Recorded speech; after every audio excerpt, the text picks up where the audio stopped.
Hi, I'm Laura Ramus, physical therapist and certified athletic trainer with the DMC Sports Performance Academy here at the Rehabilitation Institute of Michigan to talk to you about running shoes. As a runner, there's a big choice of shoes to select from, so where do you start? Well, to begin with, you should choose a shoe based on the type of foot that you have, whether you're high arch, whether you're flat-footed, or whether you have a normal foot.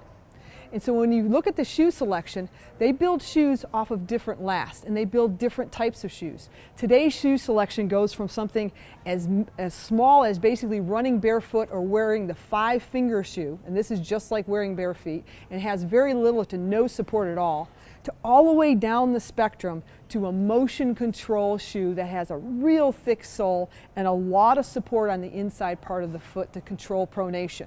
Now, in between these two ends of the spectrum are where the majority of runners should select their shoes from. We have the new ones out, which are the minimalists, which again give you support, more support than barefoot running, but don't give as much control as some of our others. And then we have the shoe here that gives stability but doesn't give motion control. So this is the spectrum from little control, running barefoot, all the way to a lot of motion control. And most of us will choose somewhere in this middle range.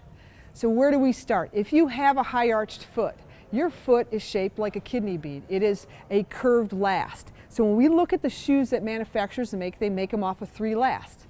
The first looks like a curved last. When we look at the bottom of the shoe and draw a straight line up this shoe, a lot more of the inside or the big toe side of the shoe is on the inside of the foot. This is more of a curved type of foot position. This is the type of shoe that a high arched foot would fit into and feel comfortable with. If someone with a flat foot tried to put their foot in this shoe, they'd feel uncomfortable. They'd probably develop a blister in this shoe.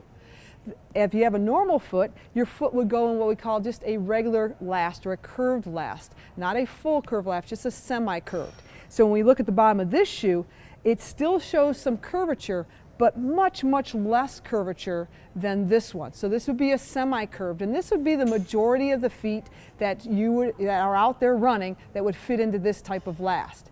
Finally is that flat-footed person. That flat-footed person, their foot when it hits the ground is completely flat in a straight position. And so the straight-lasted shoe is built for that flat-footed position. So when we draw that straight line up this shoe, you'll see equal sides of the big toe to the little toe side of the shoe. And that's the type of shoe that a person with a flat foot will choose. If you don't know what kind of foot you have, then you need to go to your running store in your neighborhood and have them look at your foot, and also come to the DMC Sports Performance Academy or the Rehabilitation Institute of Michigan and help us look at your feet and choose that right shoe for you.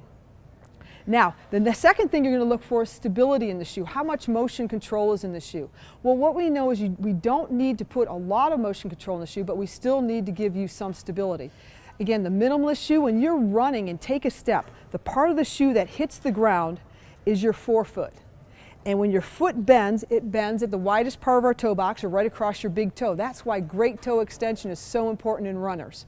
This is where the shoe should run or bend when you are running. So when you grab that shoe and you bend it, that's where its normal flex point should be.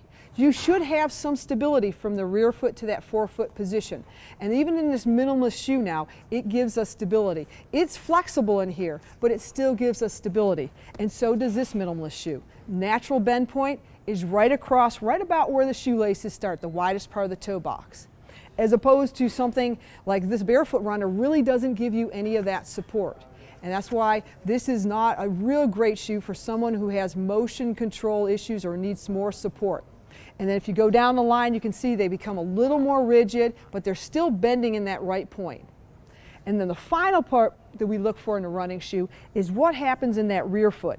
If you control that calcaneus, the back part of the heel, you can control the motion of the entire foot.